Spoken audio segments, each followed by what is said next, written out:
Hello friends, welcome to my news 24/7।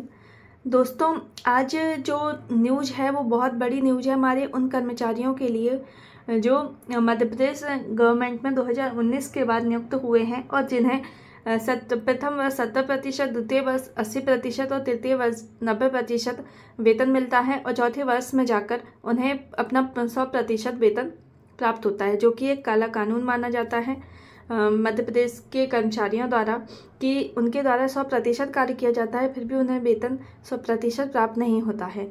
तो इसी को लेकर हाई कोर्ट ने एक ऑर्डर पारित किया है। जो रिट पिटीशन लगाई गई थी 12/125/2021 में, उसी का आदेश जारी किया गया है और उसके साथ जो अन्य रिट पिटीशन भी लगाई गई थी जिसमें कि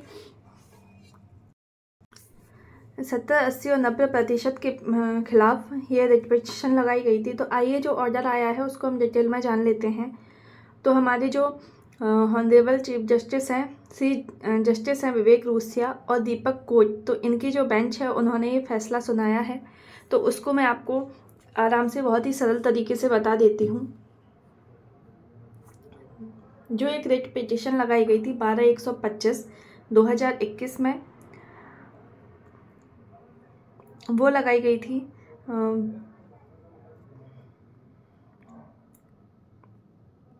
वो यहाँ पर आप देख सकते हैं कि Wasim Akram and others versus the state of Madhya Pradesh and others. उसके बाद एक रिट पिटीशन 2023 में भी लगाई गई थी जो कि स्वाति जैन एंड अदर्स और स्टेट ऑफ मध्य प्रदेश के बीच में थी। और एक रिट पिटीशन लगाई गई थी जो आदित्य मिश्रा एंड अदर्स और स्टेट ऑफ मध्य प्रदेश। तो इन लोगों ने वो रिट पिटीशन इसलिए लगाई थी क्योंकि 70, 80, 90% के हिसाब से उन्हें वेतन का भुगतान किया जा रहा था। तो जो जस्टिस विवेक रूसिया हैं और तो उनकी बेंच ने जो ऑर्डर निकाला है उसको हम यहाँ पर देख लेते हैं। इसमें उन्होंने बुलाया था issue involve in the writ petition is common, मतलब सारी रिट पिटीशन में जो इशू है, जो मुद्दा है, वो एक समान है। They are being decided by this common order, और उसे एक साझा आदेश द्वारा निस्तारित किया जा सकता है। For the sake of convenience the facts of WP number 12125/2021 are being taken to decide the controversy involve here. मतलब जो 12/125/2021 की जो रिट पिटीशन है उसके तथ्यों को आधार बनाया जा रहा है यहाँ पर विवाद के निर्णय के लिए। तो the petitioner have approach this court challenge the order dated 6/10/2020, 22/3/2021, 6/4/2021, 13/5/2021, 16/4/2021, 20/4/2021 और 30/4/2021 passed by the respondent number 2 to 7 respectively, whereby the recovery has been started from the monthly salary compliance of the circular issued by the General Administration Department of the State Government dated 12/12/2019।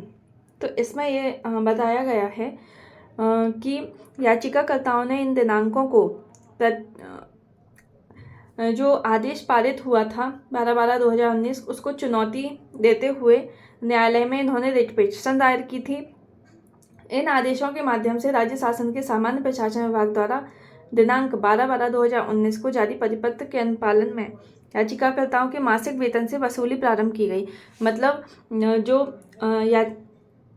जो इन्होंने चुनौती दी और इन dated को जो order आए, तो उसके बाद से ये हुआ कि जो याचिकाकर्ता थे उनके मासिक वेतन से वसूली प्रारंभ होने लगी कि उनकी जो एक्स्ट्रा सैलरी मिल गई थी उनको, तो उसकी वसूली होने लगी थी। और according to the aforesaid circular, these petitions have been held entitled to get 70, 80 and 90% of the minimum pay scale of the post in question during their first, second and third year of probation respectively। तो इसमें क्या था कि याचिकाकर्ताओं को परिवीक्षा के प्रथम, द्वितीय एवं तृतीय वर्ष में संबंधित पद के न्यूनतम वेतनमान का क्रमशः 70%, 80% और 90% भुगतान किए जाने का प्रावधान किया गया। Most of the petitioners were paid full salary as per the pay scale and later on regularized to the service. Some of the prisoners were paid reduced salary as well. तो कुछ ऐसे याचिकाकर्ता थे जिनको तो पूर्ण वेतनमान के अनुसार वेतन दिया गया, लेकिन और बाद में उनकी सेवाओं को भी नियमित कर दिया गया, लेकिन कुछ ऐसे थे कि जिन्हें कम वेतन दिया गया।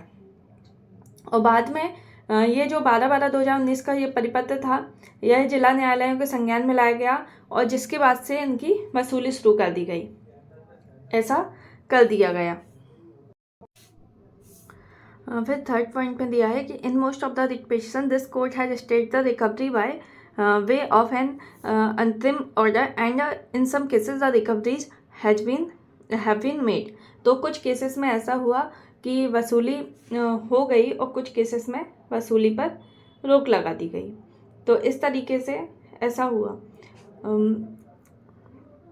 फिर इसमें जैसे कि दिया गया था, aforesaid circular came up for consideration before the coordinate bench of this court in the case of the state of Madhya Pradesh and others versus Dilliraj Bhilala passed in WA number 1498 2024 dated 28 April 2025। तो इसमें क्या हुआ कि इस न्यायालय की समन्वय पीठ द्वारा मध्य प्रदेश राज्य एवं अन्य बनाम दिलीप राज भिलाला की जो रेट अपील थी 14/98/2024 आदेश दिनांक 28/2025 को विचार किया गया। उस पर विचार किया इन लोगों ने कि क्या कर सकते हैं इस न्यायालय। फिर इसमें इन्होंने दिया है, this court has virtually struck down the first circular as no logic was found behind the grant of reduced salary in 3 slabs during the provision period of 3 years when the regular work was taken from these employees। तो court ने ये बोला कि इसके पीछे कोई तर्क नहीं है कि 3 वर्षों की परिवीक्षा अवधि के दौरान नियमित कार्य लेने के बावजूद, मतलब काम तो एम्प्लॉय पूरा कर रहा है लेकिन फिर भी उसे कम वेतन दिया जा रहा है। तो इसके पीछे कोई तर्क नहीं है, कोई औचित्य नहीं है। Later on the aforesaid order has been following the case of Indore Municipal Corporation versus Vinita Tiwari and other passed in WA number 2977/2025 dated 31 October 2025 by dismissing the writ appeal। तो इसमें दिया गया है कि इस आदेश के अनुसरण के बाद इंदौर नगर निगम बनाम विनीता तिवारी एवं अन्य में भी किया गया, जिसमें रेट अपील को खारिज कर दिया गया। उसके बाद इन्होंने दिया है, for the class 3 and class 4 employees the circular dated 12 December 2019 was issued by the General Administration Department for the persons whose service are governed by the Madhya Pradesh Civil Services rules। Clause 2 of the circular stipulates that the above condition shall be made applicable to those posts for which the Public Service Commission does not conduct the examination। तो इसमें इन्होंने जो अपने 6वें point में बताया है कि जो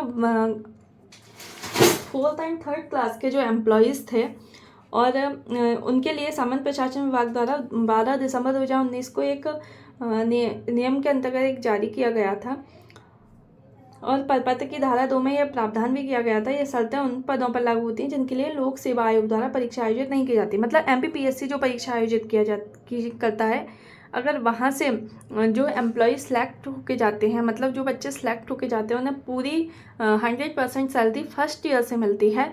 और जो MP गवर्नमेंट के व्यापम करवाता है जो परीक्षाएँ, वो जो ESP परीक्षाएं करवाता है, तो उसका जो कैंडिडेट होते हैं उनको फर्स्ट ईयर 70, सेकंड ईयर 80 और थर्ड ईयर 90 बनती है, मतलब 4th ईयर में जाकर उनको पूरा 100%। तो ये जो शर्तें हैं वो किस पर लागू नहीं होंगी, MPPSC के लिए लागू नहीं होंगी। फिर इसमें दिया गया है इन्होंने, the finance department was authorised to make the amendment in the Madhya Pradesh fundamental rules, therefore there cannot be a discrimination between the employees appointed through MPPSC and the employees appointed by other agencies of the state। तो इसमें इन्होंने ऐसे बोला है कि लोक सेवा के माध्यम से नियुक्त कर्मचारियों और राज्य के अन्य एजेंसियों द्वारा नियुक्त कर्मचारियों के लिए भेदभाव नहीं किया जा सकता है। Those who are appointed through the MPPSC will get the minimum pay scales and the employee appointed by other state agency will get 70, 80 and 90% of the minimum pay scale during the first, second and third year of the provision period. कि मतलब जो MPPSC के माध्यम से जो कर्मचारी नियुक्त किए जाते हैं उनको न्यूनतम वेतनमान मिलेगा, जबकि अन्य एजेंसियों से जो कर्मचारी नियुक्त किए जा रहे हैं उन्हें परिवीक्षा अवधि के प्रथम, द्वितीय एवं तृतीय वर्ष में 70, 80, 90% वेतन दिया जाएगा। यह व्यवस्था अनुचित है, यह सही नहीं है। There is no reasonable in creation 2 classes of the provision. मतलब यहाँ पर परिवीक्षाधीन कर्मचारियों के लिए 2 श्रेणियाँ बनाना यहाँ पर गलत है, सही नहीं है। The circular dated 12 December 2019 of the GRT has already been deprecated by this court in WA number 1498 of 2024 in case of the state of Madhya Pradesh and others versus Delhi Raj Filala, wide order dated 28 April 2025। तो इसमें उन्होंने दिया है कि 12 दिसंबर 2019 का परिपत्र पहले से ही इस न्यायालय में अपील क्रमांक 14/28/2024 में निंदित किया जा चुका है, यदि कर्मचारी की नियुक्ति विधि सम्मत, हाँ इसमें लिखा है if an employee is appointed on a post through proper channel after following the due process even on provision he she is entitled to get minimum pay scale at par with other employees under the principle of equal pay for equal work. कि मतलब अगर किसी कर्मचारी की नियुक्ति विधि अनुसार हुई है तो वह परिवीक्षा पर होने के बावजूद भी समान कार्य के लिए समान वेतन के सिद्धांत के अंतर्गत न्यूनतम वेतन पाने का अधिकारी है। उसे आप ऐसा नहीं कर सकते हैं कि स्टाइपेंड के रूप में नहीं रख सकते हैं, उसे आप को पूरी सैलरी देनी ही पड़ेगी, भले वो परिवीक्षा अवधि में है। उसके बाद इसमें लिखा हुआ है there is no reason or logic for payment of stipend at the rate of 70, 80, 90 of the minimum pay scale during the provision period। मतलब यहाँ पर उनकी परिवीक्षा अवधि के दौरान 70, 80, 90% मिनिमम वेतन देना कोई लॉजिक नहीं है, इसका कोई तर्क नहीं है। Therefore the objection taken by the appellant is not tenable। मतलब जो अपीलकर्ता के द्वारा आपत्ति उठाई गई है वह स्वीकार्य नहीं है। The petitioner have worked on the post in questions, therefore they are entitled to get full salary of the post without any deduction। मतलब इसमें लिखा है कि याचिकाकर्ताओं ने जिस पद के लिए आवेदन किया था, जिस पद पर उनकी ज्वाइनिंग हुई है, उन्होंने उस पद से संबंधित कार्यों को किया है, इसलिए वह बिना किसी कटौती के पूर्ण वेतन पाने के लिए हकदार है। 7 पॉइंट में उन्होंने दिया है In view of the discussion in the following paragraphs, we do not find any illegality or perversity in the impact order passed by the learned writ court. Accordingly, finding no ground for interface, this appeal stands dismissed। मतलब इसमें उन्होंने लिखा है कि उपरोक्त चर्चा में एकल पीठ द्वारा पारित आदेश में कोई अवैधता या त्रुटि नहीं दिखाई देती है, अतः हस्तक्षेप का कोई आधार नहीं है और अपील निरस्त की जाती है। फिर इन्होंने जो 4th नंबर दिया है, a similar view has also been taken by the high court of Chhattisgarh in WPS number 6436 2021 dated 19 November 2025। Amritlal Sahu and other versus state of Chhattisgarh and other bunch of writ petition. मतलब इसमें उन्होंने दिया है कि छत्तीसगढ़ उच्च न्यायालय के द्वारा भी रिट पिटीशन में आदेश दिनांक 19/11/2025 है, उससे संबंधित अन्य याचिकाओं को इसमें अपनाया गया है। And petition in view of the above all the writ petition succeed and the effect order as well as the recovery are both quashed. मतलब इन्होंने क्वेश्चन कर दिया है, खारिज कर दिया है। इन्होंने बोला है कि याचिकाकर्ताओं से कोई भी वसूली नहीं की जाएगी और वसूल की गई राशि वापस की जाएगी। विवादित आदेश तथा की गई वसूली दोनों को निरस्त कर दिया है इन्होंने। और आगे लिखा हुआ है any amount recovered from the petitioner we return to them and petitioner who did not get 100% salary during the provision period shall be paid 100% salary for that period. मतलब इन्होंने लिखा है कि जो भी याचिकाकर्ता हैं उनसे वसूल की गई उनसे परिवीक्षा अवधि के दौरान जो 100% वेतन नहीं मिला था, उन्हें उस अवधि का 100% वेतन भी दिया जाएगा और उनसे अगर कोई वसूली की गई है, मतलब वेतन देने के बाद उनसे वसूली की गई है, तो उस वसूली को भी वापस किया जाएगा, उन पैसों को भी वापस किया जाएगा। तो यहाँ पर ये ऑर्डर निकाला हुआ है। अब इसमें आप देखेंगे तो आपको लगेगा कि ये ऑर्डर सिर्फ पिटिशनर के लिए है, मतलब जिन्होंने यहाँ पर रिट पिटिशन लगाई है, ये ऑर्डर उन्हीं लोगों के लिए है। तो आप सही समझ रहे हैं, ये ऑर्डर वर्तमान में उन्हीं लोगों के लिए है। लेकिन इसके बेस पे अगर वहाँ पर अपील की जाती है, वहाँ पर WP लगाई जाती है, तो फिर अपील की जाती है, तो फिर हो सकता है कि ये आदेश सभी के लिए लागू हो जाए, क्योंकि 4 लोगों के लिए एक आदेश बनेगा और 4 लोगों को पूरी सैलरी मिलेगी और अदर लोगों को नहीं मिलेगी। तो ऐसा नहीं हो सकता है। ये आदेश सभी कर्मचारियों के लिए जल्द ही आएगा। और जो 70% 80% की जो मार्कशीट झेल रहे हैं या जो झेल चुके हैं, उन्हें इतना नुकसान हो चुका है, उन्हें पूरी राशि एरियर के रूप में वापस मिलेगी और उन्हें 100% वेतन मिलना शुरू हो जाएगा। जो अभी 1, 2 या 3 वर्ष में जो चल रहे हैं, उन्हें 100% वेतन भी मिलेगा। और जो इस परीक्षा अवधि को पार कर चुके हैं और उन्हें कोई भी राशि एरियर के रूप में नहीं मिली है, तो उन्हें एरियर के रूप में राशि भी मिलेगी। तो इस चीज़ से आप थोड़ा खुश होने की ज़रूरत है। लेकिन जब ऑर्डर आ जाता है तभी सही से तसल्ली होती है।